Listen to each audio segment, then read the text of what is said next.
Alright,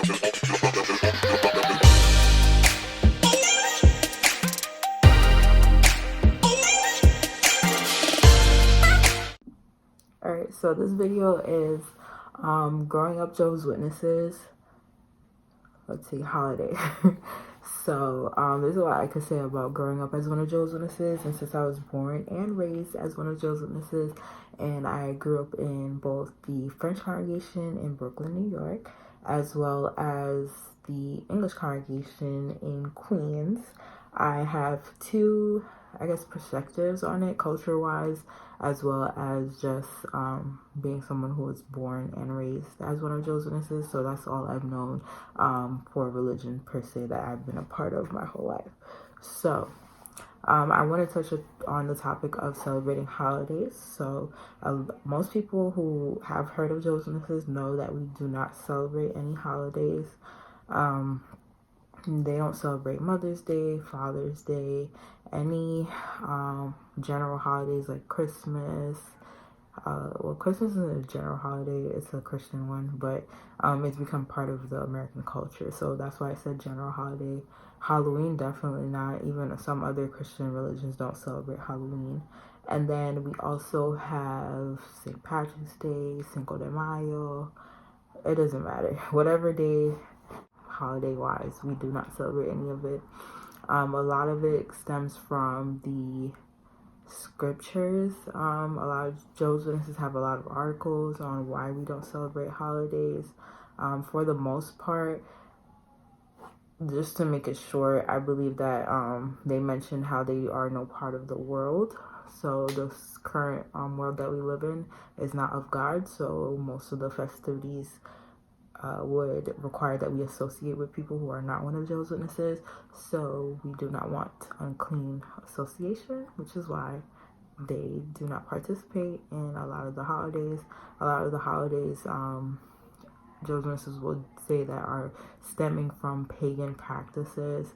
So I do know the mistletoe, I believe, in Christianity is the origins are paganistic. So that alone, a lot of religions have undertones and adaptations from paganism. That happened because during the Crusades, the warriors would try to find ways to attract people to Christianity.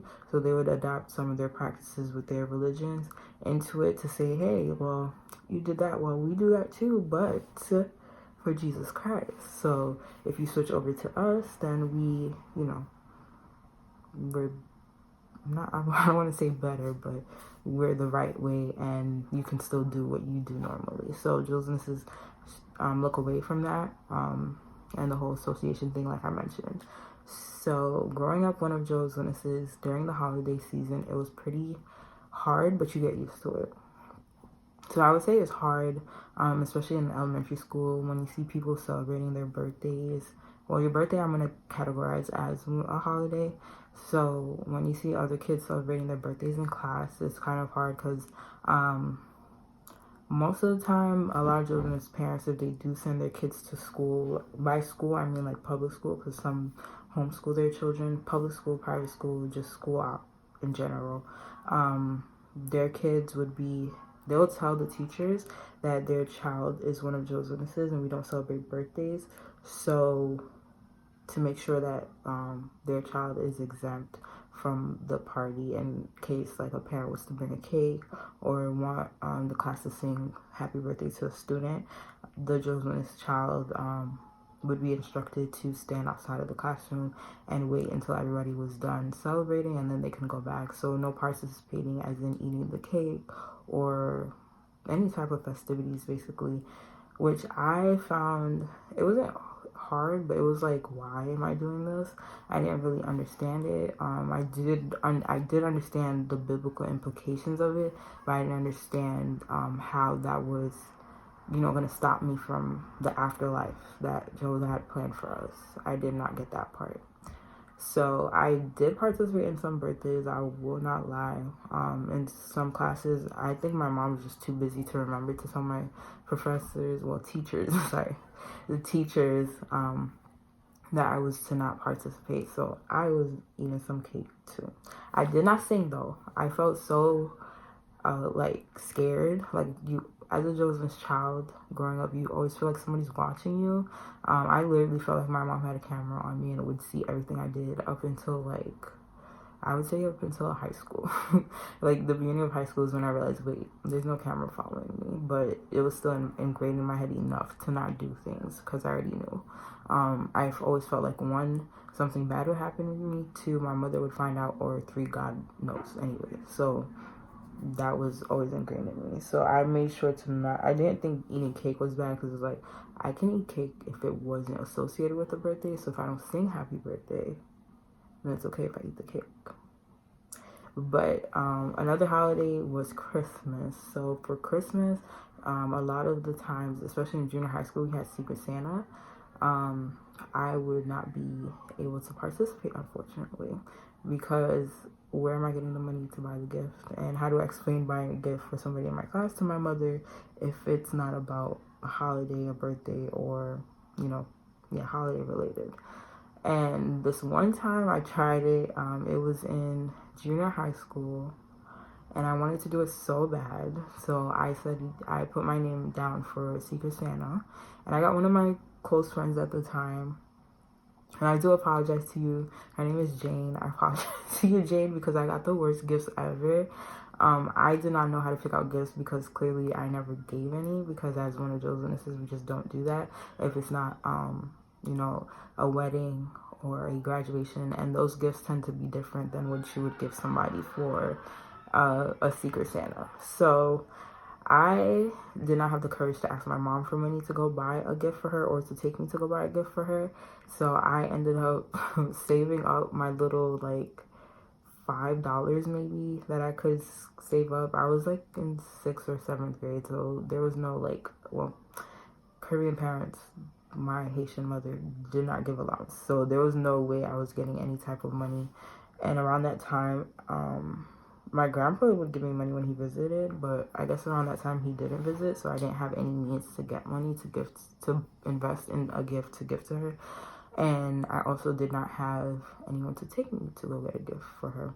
So what I did was, one day after school, I realized Secret Santa was the next day. So I just stopped by like this 99-cent store on my way home, and I picked out like random like dollar games and stuff. And then I just like put it in a bag. And the next day in school, I was so embarrassed because when people were opening gifts and stuff, I saw perfumes, bracelets, like really nice gifts. And then I realized like, oh my God, I got like the worst thing ever. And she played it off good, which is why I thank her. Thank you, Jane, and sorry at the same time. She ended up going, like, just being humble about it. She's like, oh, thank you. But you could tell everybody else in our circle was like, that's a gift. That's what you've decided to give. But I've gotten better now that I, one, am an adult and I work full time. And two, I don't have the whole somebody's watching me and knows I'm buying a gift because of a holiday. So I definitely am a better gift giver. So my friends can vouch for me, hopefully, because this Christmas was my first Christmas. 2018, December 2018 was the first Christmas that I got to buy gifts for my friends and family. And I think I did a pretty good job. My little cousins think so too. So I got way better with that. And then Thanksgiving was my favorite holiday, even as one of Joe's witnesses, because that was the time that I got to visit my dad's side of the family. So throughout the year, summertime, I would spend with my dad's side of the family.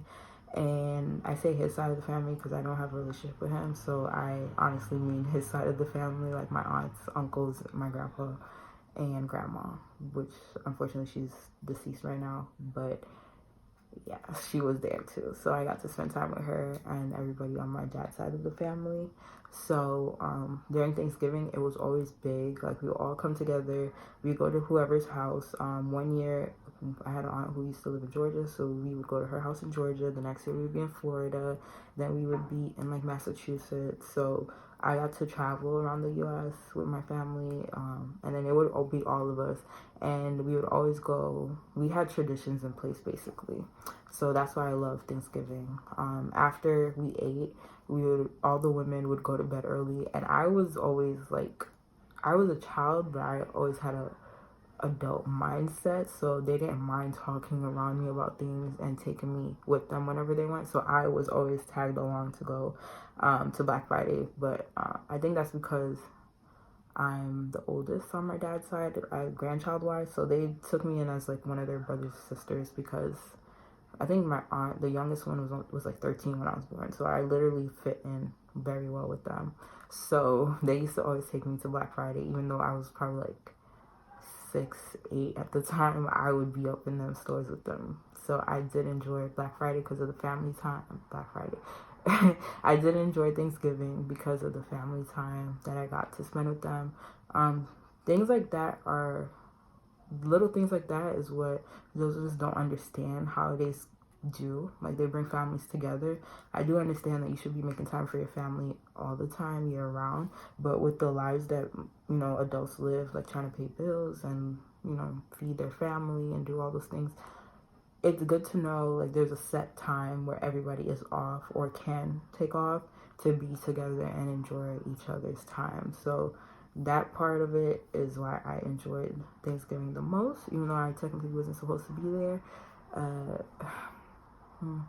Because they do say, even in the Kingdom Halls, how you're not supposed to, if your family invites you to like a holiday based event, you should turn it down, because it's unchristian-like or un-Joseph-like to be participating in that. Let's see, what other holidays there? Mother's Day. I kind of always wanted to gift my mom just so she can know that I loved her, but I think I tried it in like elementary school. Like, we made flower pots in class for our mothers, and like, you know, those macaroni pictures and stuff.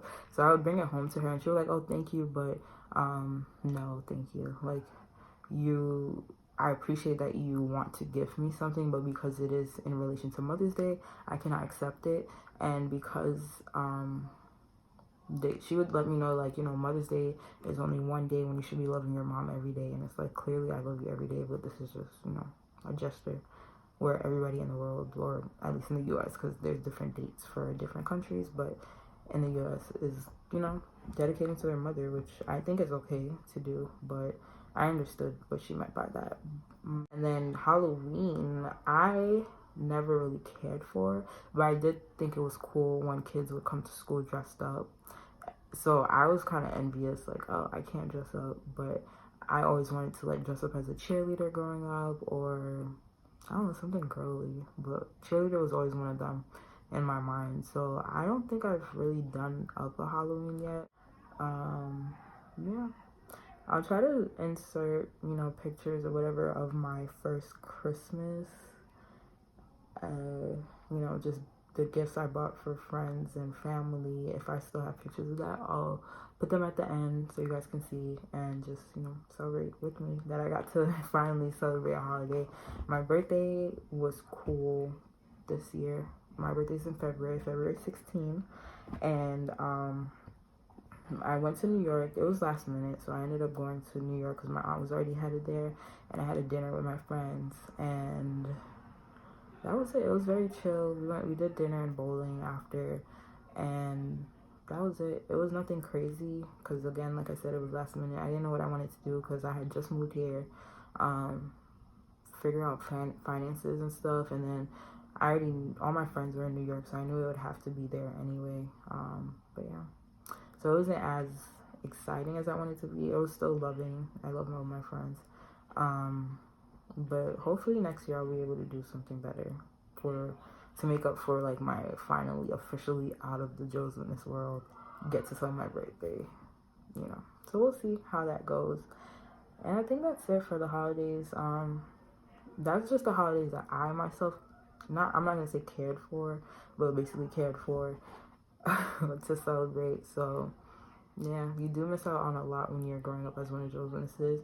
You do get used to it though, because after a while I didn't care. Like I was able to tell people like, okay, I don't celebrate that, so don't expect a gift from me, and I don't expect a gift from you because I'm not getting you a gift. So, oh wow. But yeah, that's it. And I hope everyone has a great week or year or whatever. But just enjoy your life. Thank you. Bye.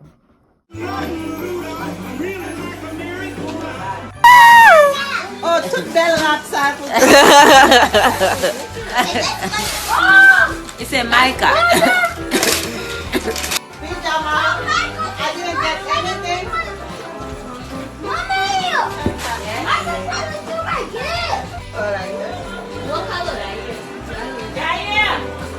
Tell them who your favorite cousin is. Why? Because look how fly. Look how fly. Okay.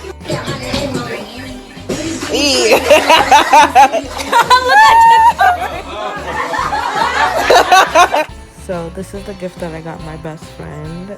See, I told you guys I'm getting better at gift giving. So this picture is from my birthday, so February of 2019. Pictured with my best friend, Francesca. We actually share the same birthday, so February 16, babies.